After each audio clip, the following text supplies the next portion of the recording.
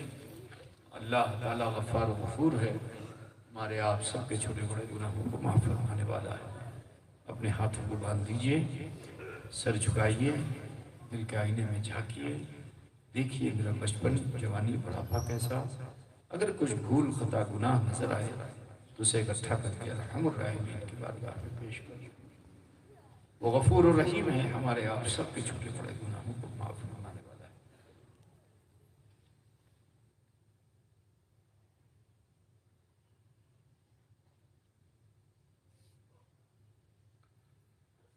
پڑھیے جیسے میں پڑھتا ہوں، بسم اللہ الرحمن الرحیم۔ لا الہ الا اللہ محمد رسول اللہ، اللہ ہی معبود ہے، محمد رسول اللہ صلی اللہ علیہ وسلم اللہ کے سچے رسول ہیں۔ استغفر اللہ ربی من کل ذنب واتوب الیہ۔ اے اللہ، تیری بارگاہ سچے دل سے سب چھوٹے بڑے گناہوں سے ہم توبہ کرتے ہیں اور وسیلہ چاہتے ہیں تیرے محبوب سید عالم نور مجسم احمد مجتبی محمد مصطفیٰ صلی اللہ علیہ وسلم کا اس مختصر سے وقت میں اللہ کریم نے ہم سب کو فرمایا کہ ہم نے کلمہ شریف پڑھا، استغفار کیا۔ بالکل یقین جان لیجیے اس وقت اللہ تعالیٰ نے ہم سب کو اس حال میں پہنچا دیا جیسے ماں کے پیٹ سے پیدا ہونے والا بچہ ہوتا ہے۔ ضروری ہے کہ اپنی آنے والی زندگی کو بہتر بنائیے، غلط کاموں سے اپنے آپ کو بچائیے، نیک عمل کیجیے۔ بہن بیٹیوں سے کہنا ہے کہ اپنے گھروں میں مصلی بچھائیے، نمازوں کا اہتمام کیجیے، قرآن پاک کی تلاوت کیجیے، ذکر و اذکار کیجیے۔ اور آپ سب سے بھی کہنا ہے کہ اپنی مسجدیں آباد کیجیے، قرآن کی تلاوت کیجیے، ذکر و اذکار کیجیے، غیبت چغلی سے بچیے، جھوٹ بولنے سے بچیے، برائی سے بچیے۔ بڑی سخت ضرورت ہے مسلمانوں، اس وقت بہت مشکل میں ہے مسلمان۔ چاہتے ہو کہ مسلمانوں کو آسانیاں ملے تو اپنی زندگی میں بدلاؤ لاؤ مسلمان، آج اس کی بڑی سخت ضرورت ہے۔ مجھے امید ہے کہ صحابہ کا مسلمان اس حقیر فقیر کی گزارش و استدعا کو ضرور قبول کرے گا اور اپنے جیون میں بدلاؤ لانے کی کوشش کرے گا، اس طرح کی زندگی گزارے گا جیسی زندگی